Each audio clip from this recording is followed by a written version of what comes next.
Hello, welcome, ladies and gentlemen. Once again, this is 47th show of Riding Tiger with Arijit Bhattacharyya, wherein you have been watching amazing people across the world speaking and sharing about their experience, their life journey, and of course, the kind of impact that they have been doing for the last several decades. And not only that, there are people who have been helping people without even thinking that they will be getting anything back. That's called impact. That's called actually giving back to the community. And that's called real hand holding. And why Riding Tiger? Why this name? The interesting fact is when you start your entrepreneurial journey, it's a risk that you take. And when you start, your business is telling you that, man, you just can't stop it. If you stop, either I have to die or I'm going to kill you. So it's an interesting metaphor that we all are using. So we need to keep feeding our tiger so that it can run, it can be healthy. And that feeding part, my friends, are called the science of managing money. And guess what? I've got an amazing person today directly from UK. Michael, how are you doing? I'm very well and lovely to be here. Thank you. Super. So Michael is the founder and CEO of London Advertising. And for the last couple of decades, he has been impacting so many lives. Michael, if you can kindly share about your life experience and your journey with our audience, it will be amazing. Okay, well, I was actually born in London. Went to school here, went to the London School of Economics, and I had this interest in business, and I thought of marketing was where I wanted to be. I got a job for Unilever, and then decided that because everyone wanted to get to the advertising agency on a Friday, why would it be somewhere where you want to be somewhere else? So I applied to Saatchi, which is, at that time was the largest advertising agency in the world.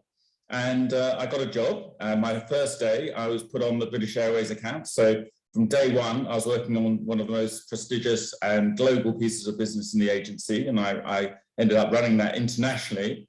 And in my travels, I had the opportunity to visit Hong Kong. And I loved the entrepreneurial buzz and electricity. That was in the early 90s. China was just opening up. So I went and took over the Hong Kong agency. And after a couple of years, Morris and Charles Saatchi left Saatchi and set up a new company called M&C Saatchi. And they asked me to be a founding partner of that, which I set up the Asian network. And then after a number of years there, bringing back lovely items from my time in Hong Kong, I was asked to set up businesses in New York and in London and in the Middle East. So I pretty much worked all over the world. And in fact, it was 2008 that my partner and I decided to set up our own agency, because we realized in the 21st century, you no longer needed to have literal offices in every market in order to do global advertising. So we were entrepreneurial in identifying the ability to completely disrupt the traditional network agency model by using technology to transform the back office. And since we set up in 2008, we've now run campaigns in 135 different countries, which is more countries than WPP has offices in. So we managed to prove that model. And apart from doing some work for clients like Mandarin Oriental Hotel Group, which we've worked with for over 20 years now, we've also managed to launch a very successful telecom company in Nigeria, which has transformed the way that people think about their own country. We've also worked, in fact, one of the pro bono campaigns we're doing at the moment is for the Free Ukrainian Resistance Movement, helping Ukraine get its message out to the world and to ensure that the world supports Ukraine and that they are able to withstand this terrible assault that they're going through. And I've won many awards over the years, but the one I'm most proud of was the Knights of Malta gave me the Order of Merit for my charity work. So that's the thing that I'm most proud of. Super. And I know that probably in 2011, you offered a grand prize for the best digital talent, and you incubated probably that winner to become the most funded tech startups in Europe. If you can please enlighten about. Yes, that's it was interesting because this was around 2011, the growth of social media, and one of the investors said, "Look, hey, I can get you a £4 million loan to buy a media an agency specializing in social media." And I said, "Well, they're on a 22 multiple. We'll never get the money back, and I don't want to have the debt." But the conversation then arose, well, what would we advise our clients to do? And we came up with the idea of launching a competition. And we said, we put up, and we were a startup. So we were a startup putting up £100,000 of our own money to find a new startup. And I had done some work for the Conservative Party running their election campaigns. And I was able to get the Prime Minister, David Cameron, to announce our competition at Downing Street. We then PR'd it. So we got coverage in America, China, had thousands of people applying from all over the world, and then we ran like a Dragon's Den process to identify the winner.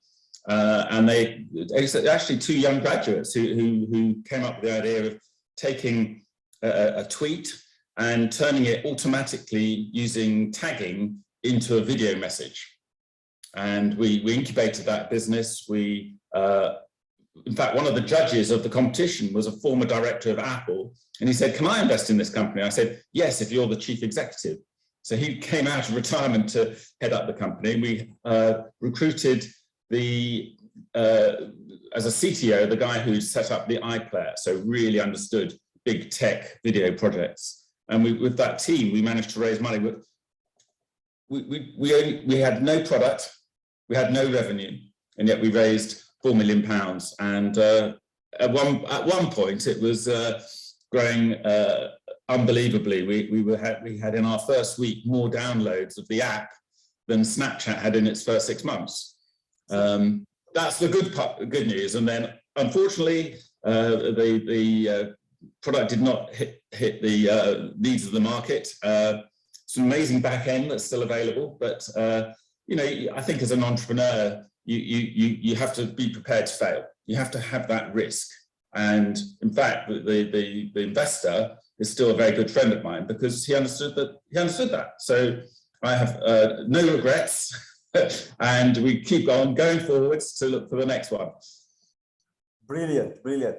And not only that, for the audience, he has been awarded CEO of the Year continuously 2020, 2021, and 2022. Congratulations for that, Michael. Thank you very much.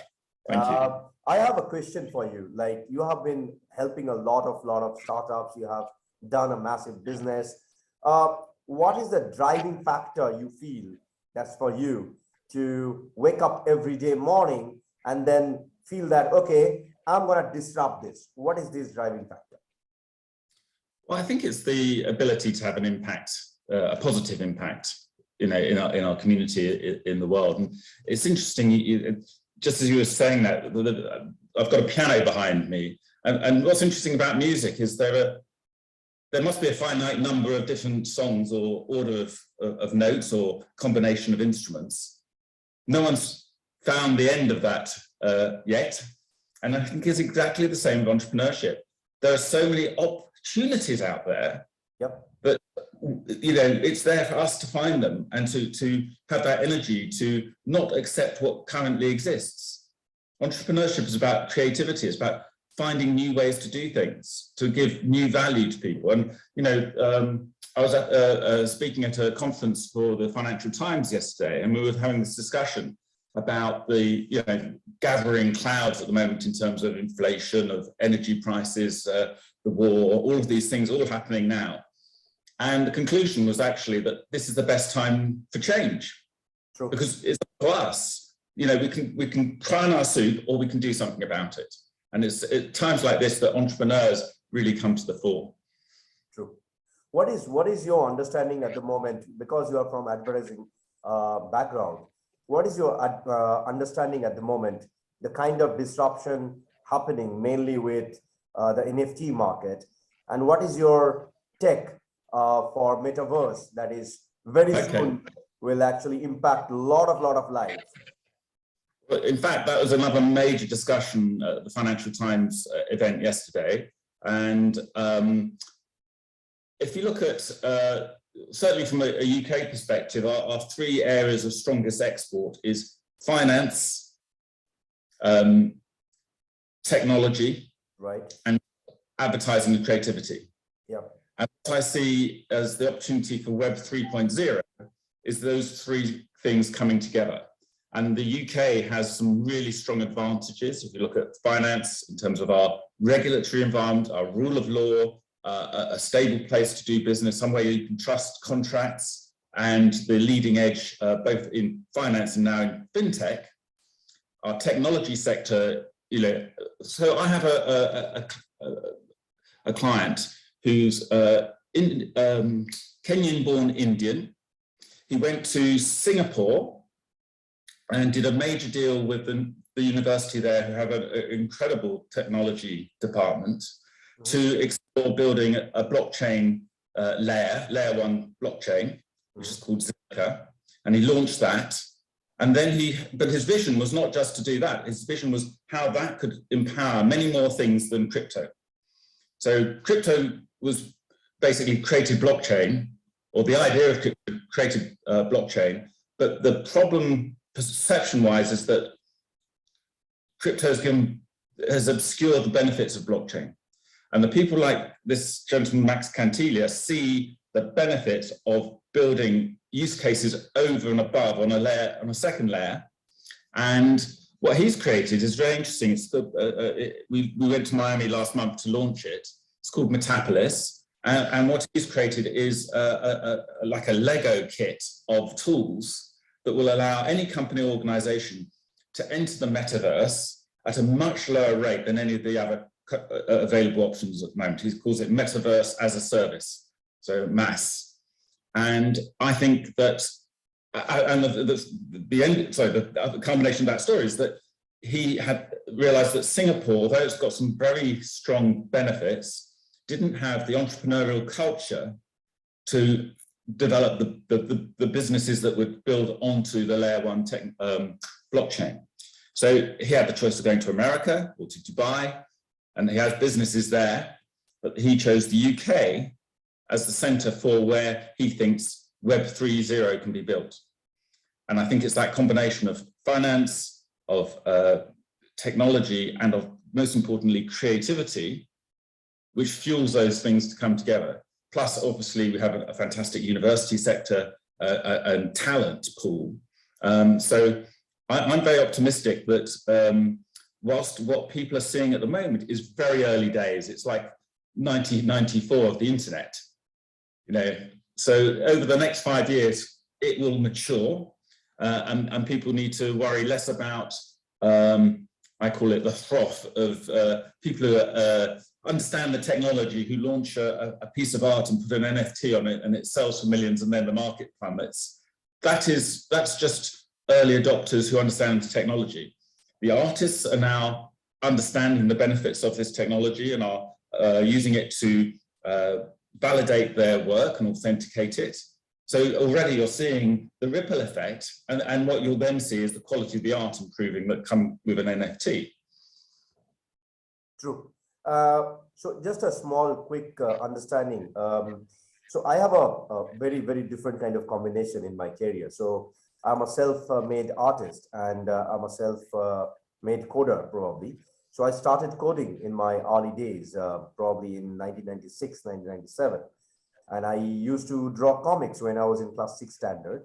I wanted to combine both of it, created a game development studio in 1998, eventually entered into all these high-tech and deep-tech business and venture.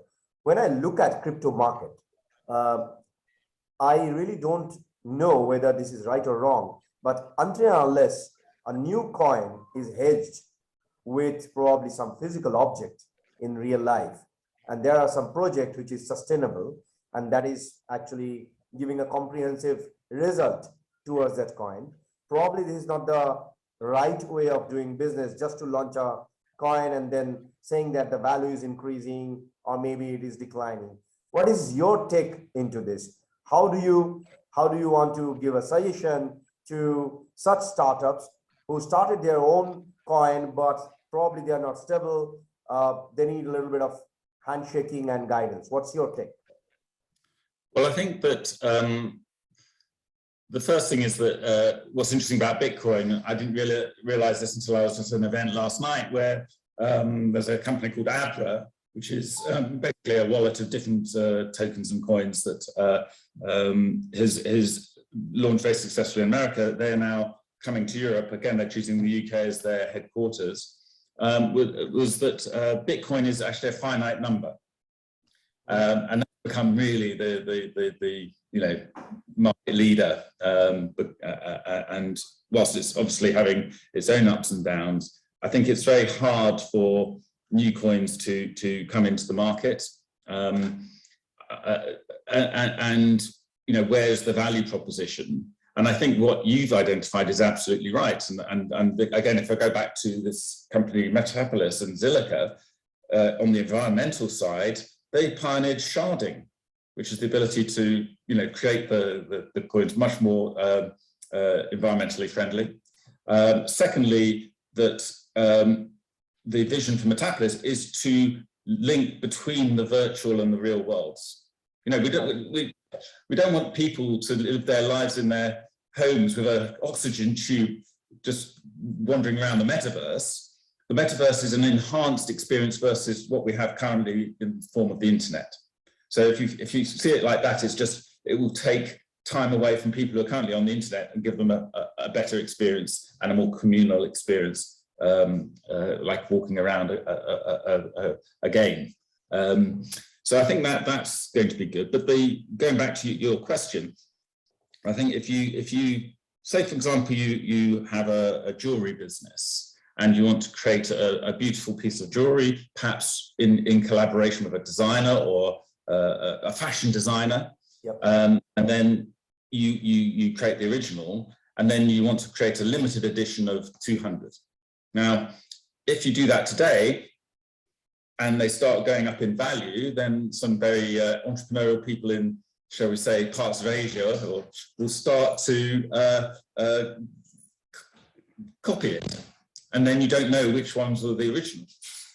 But if you then issue that as a virtual piece of jewelry, as well as the real one, and attach an NFT, perhaps with a smart code contract in it, then you can actually create value over the long term, because only the 200 real pieces of jewelry who also have the NFT and the virtual one are the genuine authenticated one. And I think it's the bridging between the virtual and the real world, which is where the true value will be unleashed and enhance our real world experience. True, totally agree. And technology is nowadays disrupting a lot.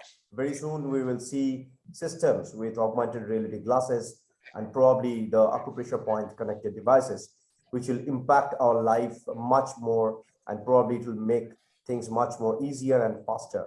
So when we look at creativity nowadays in today's world, creativity and technology don't have any gap in today's world. It's becoming more and more common. It's only about how you are impacting with logic with creativity.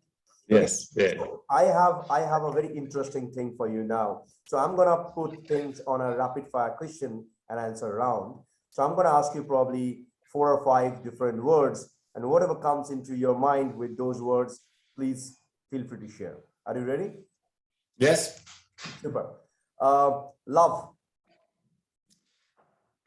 Beauty, jewelry, sharing,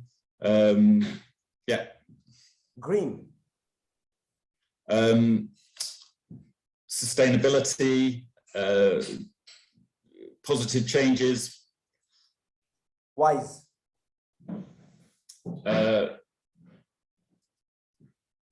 Thinkers,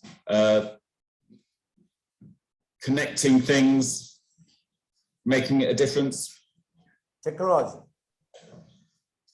Enabling, expanding, unlimited. Brilliant. You know what? So I have one last question for you. This is an interesting part that I always ask to almost everyone, every guest in Riding Tiger. Imagine there is a beautiful park, and there is one bench in that park. The ambience is really beautiful. It's a sunny day, cool weather, and you want to sit with someone in that bench and you want to probably share a couple of things with him or her, with that person, right? So if I may ask you whom that lucky person would be, it can be more than one, doesn't matter. What will be your answer and what would you like to discuss with that person? Oh, I think it would be my children. And I'd like them to know that, you know, we all, as we grow up, face different challenges, but that they should take confidence that they can find their own happiness by doing what they want to do and be their own selves and make the most of their lives. Amazing. Michael, it's been a pleasure hosting you and listening to you. All the wiseness is actually, I'm really blessed to have a person like you in my show. And definitely, I'm sure that all those audience who are subscribed in the channel and probably would be subscribing will get lots many knowledge. Please feel free to ask your questions in the comment box. We'll be more than happy to take it forward towards Michael. And if Michael feels that there is a comfort zone, definitely we can connect you with you in the email with Michael itself. So feel free, keep blessing, keep loving, and keep connecting. And don't forget to click on the subscribe button. Thank you so much for listening and watching us. Thank you. Pleasure. Cheerio.